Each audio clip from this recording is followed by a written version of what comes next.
মল্টা, গজো এবং কামিনো এই তিনটি দ্বীপ নিয়ে একটি প্রজাতান্ত্রিক রাষ্ট্র মল্টা, যার রাজধানীর নাম ভ্যালেটা। রৌদ্রোজ্জ্বল উষ্ণ আবহাওয়া, মন পাগল করা সমুদ্র সৈকত, ৭,০০০ বছরের ইতিহাস পর্যটকদের দারুণভাবে প্রভাবিত করে। ইউরোপিয়ান ইউনিয়নের ছোট্ট সদস্য রাষ্ট্র মল্টা ঘুরে এসে রিপোর্ট করেছেন আমাদের ইটালির প্রতিনিধি এহসানুল করিম জুয়েল। মাল্টা ভ্রমণের প্রধান যানবাহন হচ্ছে এটি, মাল্টেনেস বাস। অনেকটা বাংলাদেশের মরিটিন বাসের মতো। পর্যটকদের প্রথম আনন্দ শুরু হয় এ দিয়ে। মধ্যযুগী কারাগার আর কালিপসোর গুহার জন্য মাল্টার ইতিবাচক পৌরাণিক কথা রয়েছে।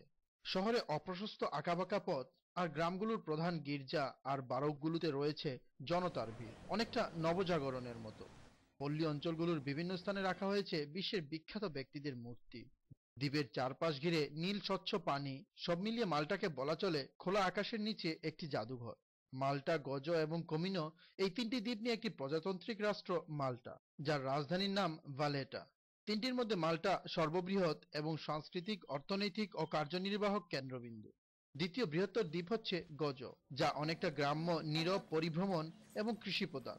আর কমিনোতে জনবসতি সবচেয়ে কম।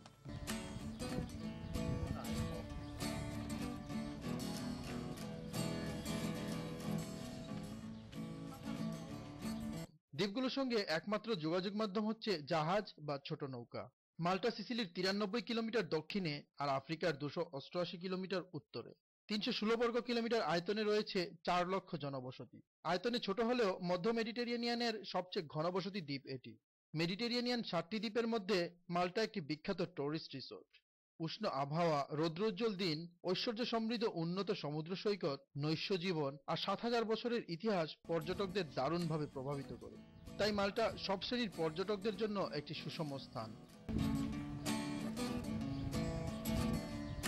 মাল্টেনেস জনগণের সঙ্গে অন্যান্য দেশের নাগরিকদের দীর্ঘদিনের সম্পর্ক আর কালের বিবর্তনে গঠিত হয়েছে এক নতুন ঐতিহ্য, যা এক ধরনের বিবাহ উৎসবে রূপ নিয়েছে।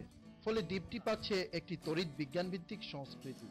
বর্তমানে মাল্টা ইউরোপিয়ান ইউনিয়নের একটি সদস্য। মাল্টা ঘুরে এসে এহসানুল করিম জুয়েল, চ্যানেল এস নিউজ।